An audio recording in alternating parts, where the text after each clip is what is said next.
El Señor les bendiga, amados hermanos y amigos, que en esta preciosa mañana nos hemos reunido para sumergirnos en la palabra de Dios contenida en el libro de Segunda de Reyes en sus capítulos 20 y 21. Y estos pasajes nos presentan una contrastante visión de la vida de dos reyes en Israel y Judá y nos enseñan lecciones valiosas sobre la importancia de la fidelidad de Dios y las consecuencias del pecado. Y daremos comienzo en Segunda de Reyes en capítulo 20 y vemos el relato del rey Ezequías, un rey piadoso que enfrenta una enfermedad mortal. A través de su oración ferviente, Dios le concede más tiempo de vida y realiza un milagro al hacer retroceder la sombra del sol. La respuesta de Dios a la fe y a la súplica de Ezequías nos recuerda que nuestro Dios es un Dios de misericordia y que escucha nuestras oraciones. Sin embargo, en Segunda de Reyes, en su capítulo 21, se nos presenta un panorama completamente diferente en el reinado de Manasés, hijo de Ezequías. Manasés se desvía de los caminos de Dios y libera al pueblo de Judá hacia la idolatría y hacia la maldad. Su reinado es marcado por la adoración a los dioses falsos y a las prácticas abominables. Como tal, las consecuencias de sus acciones tienen un impacto devastador en la nación y desencadenan el juicio de Dios.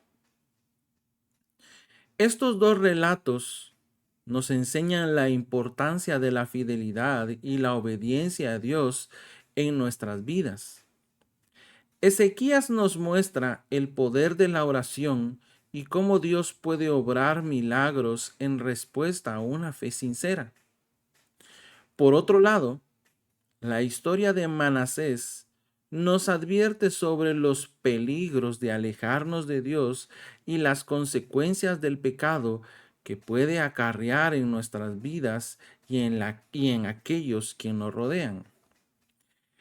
En la lectura de estos pasajes, busquemos aplicar estas enseñanzas en nuestras vidas, reflexionando sobre nuestra relación con Dios y sobre la importancia de mantenernos fieles a sus caminos.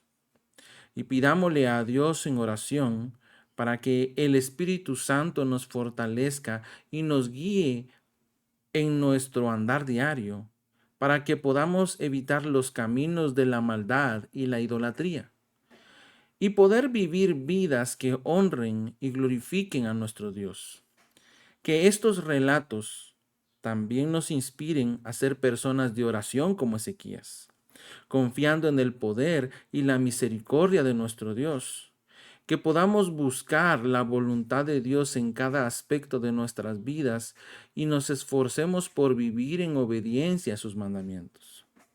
Oremos para que seamos luz en medio de la oscuridad, llevando el mensaje de salvación a aquellos que nos rodean y demostrando el amor y la gracia de Dios en nuestras acciones y en nuestras palabras.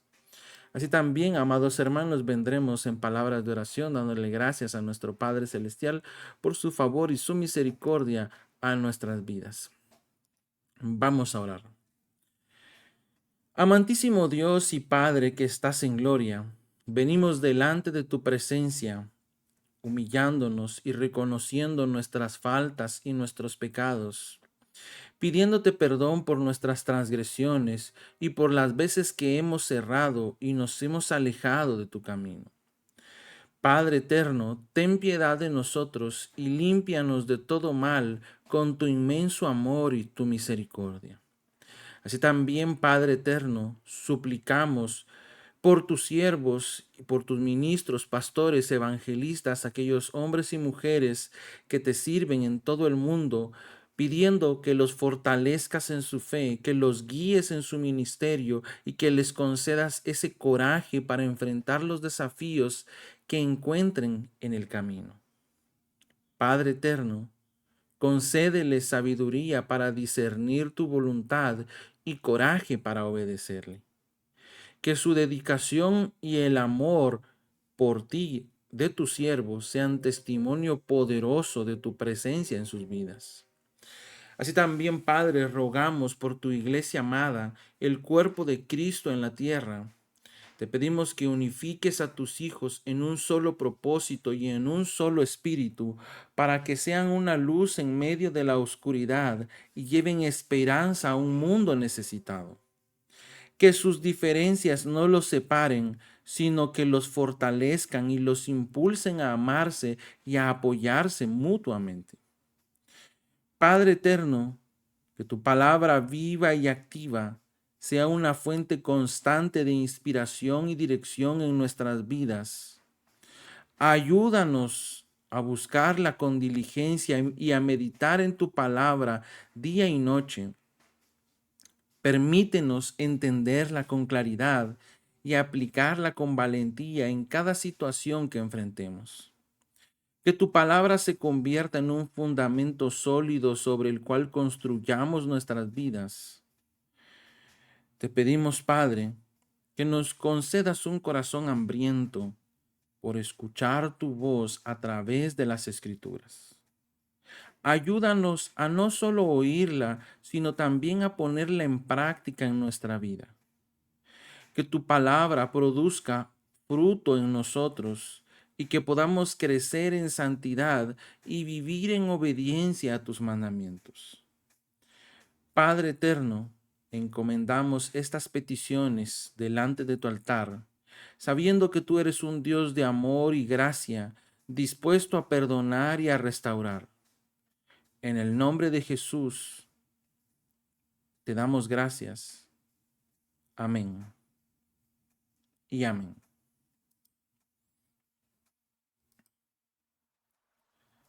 Le damos la gloria y la honra al Señor, al Rey de Reyes y Señor de Señores, que en esta preciosa mañana nos sigue concediendo para alabar, para glorificar y para escudriñar su palabra bendita.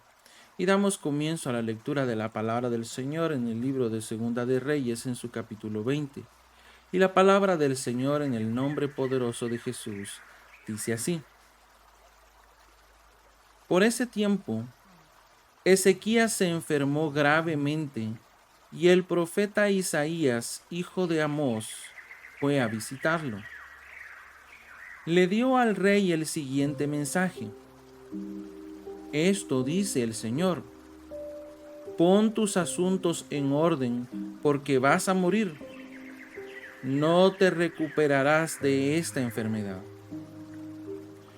Cuando Ezequías oyó el mensaje, volvió su rostro hacia la pared y oró al Señor.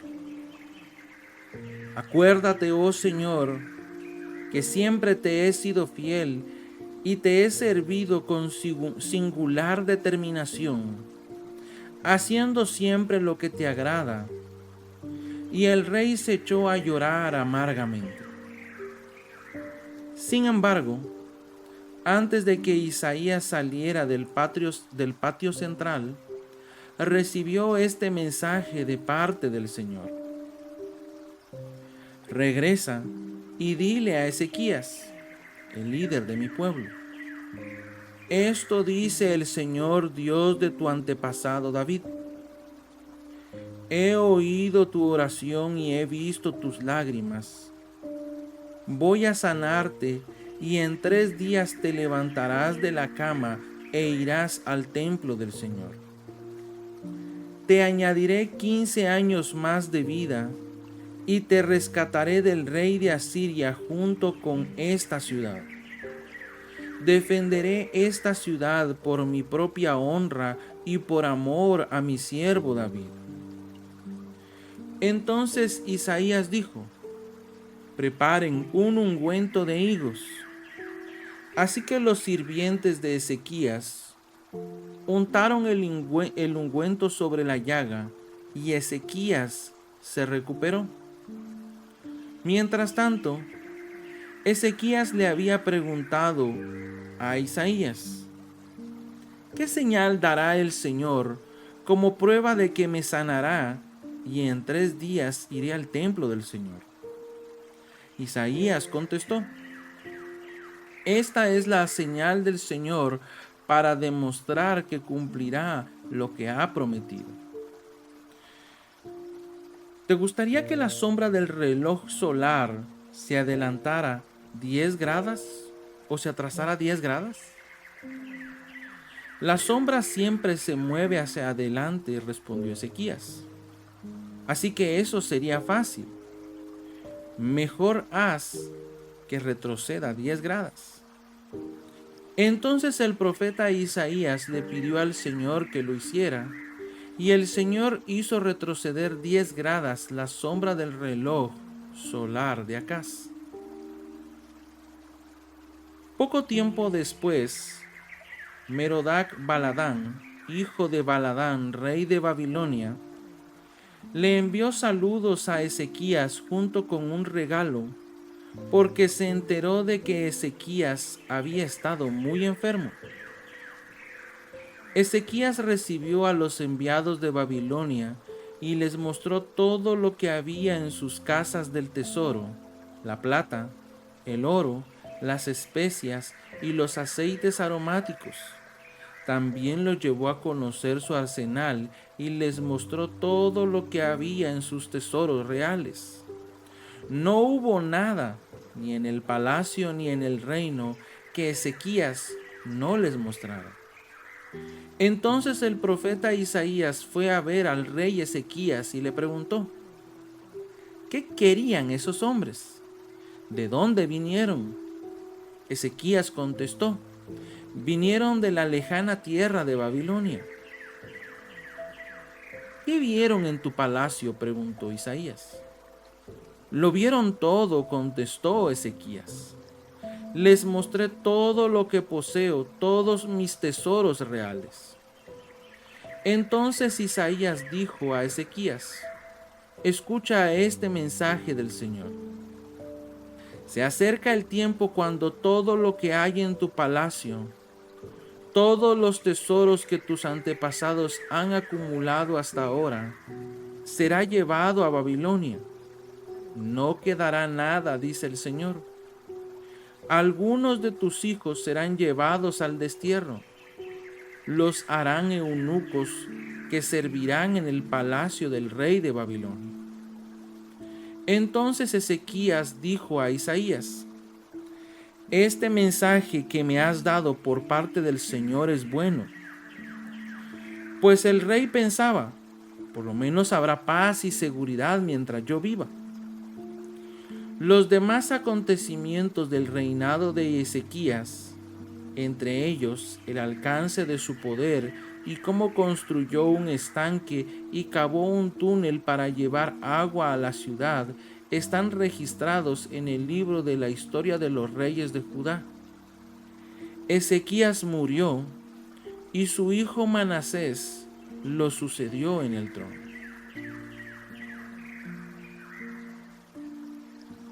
Segunda de Reyes, capítulo 21. Manasés tenía 12 años cuando subió al trono y reinó en Jerusalén 55 años. Su madre era Hepsiba. Él hizo lo malo a los ojos del Señor y siguió las prácticas detestables de las naciones paganas que el Señor había expulsado de la tierra del paso de los israelitas. Reconstruyó los santuarios paganos que su padre Ezequías había destruido. Construyó altares para Baal y levantó un poste dedicado a la diosa Acera, tal como lo había hecho el rey Acab de Israel. También se inclinó ante todos los poderes de los cielos y les rindió culto. Construyó altares paganos dentro del templo del Señor, el lugar sobre el cual el Señor había dicho: mi nombre permanecerá en Jerusalén para siempre. Construyó estos altares para todos los poderes de los cielos en ambos atrios del templo del Señor. Manasés también sacrificó a su propio hijo en el fuego. Practicó la hechicería, la adivinación y consultó a los médiums y a los videntes. Hizo muchas cosas perversas a los ojos del Señor y con eso provocó su enojo. Incluso Manasés hizo una imagen tallada de la diosa Acera y la colocó en el templo, en el mismo lugar donde el Señor les había dicho a David y a su hijo Salomón: mi nombre será honrado para siempre en este templo y en Jerusalén, la ciudad que he escogido entre todas las tribus de Israel. Si los israelitas se aseguran de obedecer mis mandatos, todas las leyes que mi siervo Moisés les dio, yo no los expulsaré de esta tierra que les di a sus antepasados. Sin embargo, la gente se negó a escuchar, y Manasés lo llevó a cometer cosas aún peores que las que habían cometido las naciones paganas que el Señor había destruido cuando el pueblo de Israel entró en la tierra. Luego el Señor dijo por medio de sus siervos los profetas: el rey Manasés de Judá ha hecho muchas cosas detestables. Es aún más perverso que los amorreos, quienes vivían en esta tierra antes que Israel. Él hizo que la gente de Judá pecara con sus ídolos. Entonces todo esto es lo que el Señor, Dios de Israel, dice: traeré tanto desastre sobre Jerusalén y Judá, que los oídos de quienes lo oigan se estremecerán de horror. Juzgaré a Israel en el mismo criterio que usé para juzgar a Samaria y con la misma medida que usé con la familia de Acab. Barreré por completo a la gente de Jerusalén, como cuando uno limpia un plato y lo pone boca abajo. Incluso rechazaré al remanente de mi pueblo que haya pecado y los entregaré como botín a sus enemigos. Pues han cometido gran maldad a mis ojos y me han hecho enojar desde que sus antepasados salieron de Egipto. Manasés también asesinó a mucha gente inocente, a tal punto que Jerusalén se llenó de sangre inocente de un extremo a otro. Eso fue además del pecado que hizo cometer a los habitantes de Judá, al inducirlos a hacer lo malo a los ojos del Señor. Los demás acontecimientos del reinado de Manasés y todo lo que él hizo, entre ellos los pecados que cometió, están registrados en el libro de la historia de los reyes de Judá. Cuando Manasés murió, lo enterraron en el jardín del palacio, el jardín de Usa. Luego su hijo Amón lo sucedió en el trono. Amón tenía 22 años cuando subió al trono y reinó en Jerusalén 2 años. Su madre se llamaba Mesulemet y era hija de Harús de Jotba. Él hizo lo malo a los ojos del Señor, tal como su padre Manasés. Siguió el ejemplo de su padre al rendirles culto a los mismos ídolos que su padre había venerado. Abandonó al Señor, Dios de sus antepasados, y se negó a andar en los caminos del Señor. Tiempo después, los propios funcionarios de Amón conspiraron contra él y lo asesinaron en su palacio. Pero los habitantes del reino mataron a todos los que habían conspirado contra el rey Amón y luego proclamaron rey a su hijo Josías. Los demás acontecimientos del reinado de Amón y lo que hizo están registrados en el libro de la historia de los reyes de Judá. Fue enterrado en su tumba en el jardín de Usa. Luego, su hijo Josías lo sucedió en el trono.